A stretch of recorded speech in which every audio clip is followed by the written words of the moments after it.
গালিমপুর কর রাজার বাড়ি জমিদার বাড়িতে আসছি, কিন্তু খুবই ক্লান্ত হয়ে গেছে আসতেছে। আর শুভ গাছ কিন্তু একদম টুকু।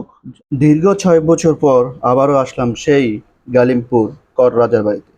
এসেই অবস্থা আগের চেয়ে অনেকটাই খারাপ দেখলাম, এবং চারদিকের পরিবেশও কিন্তু অনেকটাই নিরিবিলি নিরিবিলি, তেমন কোনো পাখির কলহ নেই, মানুষের আনাগোনা নেই, একদম অন্যরকম হয়ে গেছে। আমি যখন 2020 সালে এই কর জমিদার বাড়িতে আসছিলাম, তখন কিন্তু তার চিত্রটা ছিল একরকম, আর বর্তমান চিত্র অন্যরকম। কারণ চারদিকে গাছ এবং জঙ্গলে ভরপুর হয়ে গেছে। জমিদার বাড়ির কোনো পরিচর্যা নাই, মানে দেখভাল মতো কোনো অবস্থায় আমি দেখিনি। এই গাছগুলো আমি কিন্তু গত 2020 সালে দেখিনি, কিন্তু বর্তমানে খুবই খারাপ অবস্থা। এবং চারদিক দিয়ে কিন্তু আপনার যত মানে সাইডের যত প্লাস্টার বা যে সুন্দর কাজগুলো ছিল, সেগুলো কিন্তু এখন নেই বললেই চলে।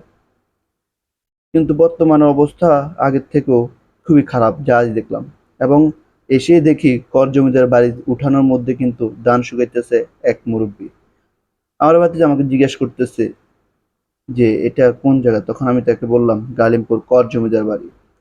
এইটার অনেক নাম এবং সুনাম বদনাম সবই আছে।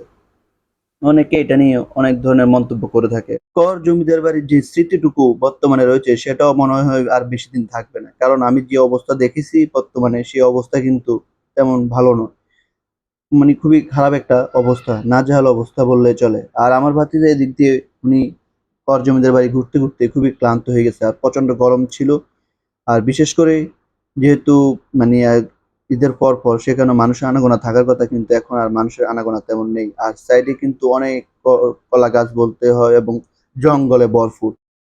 আমি লাস্ট যখন গিয়েছিলাম, তখন কিন্তু এরকম জঙ্গলও ছিল না তেমন, কলা গাছ তেমন একটা বেশিও ছিল না। খুবই কম কলা গাছ দেখেছিলাম, এবং জায়গাটা খুবই পরিষ্কার দেখা গিয়েছিল। এই গেট দিয়ে হয়তো জমিদাররা কোনো কাজ বা কিছু একটা করতো, বা তার পরিবারে কোনো কাজ করতো। যাই হোক, আমার কাছে জিনিসটা এখন আর ভালো লাগে না। এদিক দিয়ে আমার কাছে আনমনে কাজ করতেছে, আর শুভ তার শুট নিয়ে ব্যস্ত রয়েছে। আমি এখান থেকে কর জমিদারের পিছনের যে জায়গাটা, সেটা আপনাদেরকে দেখাচ্ছি। অবস্থা খুবই নাজেহাল অবস্থা। দেখুন, গাছ কিন্তু একদম ওয়াল থেকে বেয়ে উঠে গেছে। পরিষ্কার পরিচ্ছন্ন তেমন নেই বললেই চলে। তার আধিপত্য আস্তে আস্তে কমে যাচ্ছে, সেটাও বোঝা যাচ্ছে। মানুষের ধ্বংস অনিবার্য কখন হয়, সেটা আসলে আমরা অনেকেই জানি না। যাই হোক, আমাদের যে স্মৃতিটুকু গালিমপুরের, সেই স্মৃতিটুকু মনে হয় না যে আর বেশি দিন টিকবে। আমরা মনে করি এটাকে মেরামত করা উচিত, সুন্দর করে রাখা উচিত, কারণ ভবিষ্যৎ প্রজন্ম দেখা উচিত যে এখানে হয়তো কোনো এক সময় কর জমিদার বাড়ি ছিল। না হলে খুব তাড়াতাড়ি এই বাড়িটাও কিন্তু বিলীন হয়ে যেতে পারে। এদিক দিয়ে ঘুরতে ঘুরতেই আমার ভাতিজা এবং শুভ দুজনেই ক্লান্ত শরীর, এবং দুজনেই কর জমিদার বাড়ির কল থেকে পানি খেলেন। ইনশাল্লাহ দেখা হবে পরবর্তী কোনো এপিসোডে। সবাই ভালো থাকবেন। আসসালামু আলাইকুম রহমতুল্লাহি।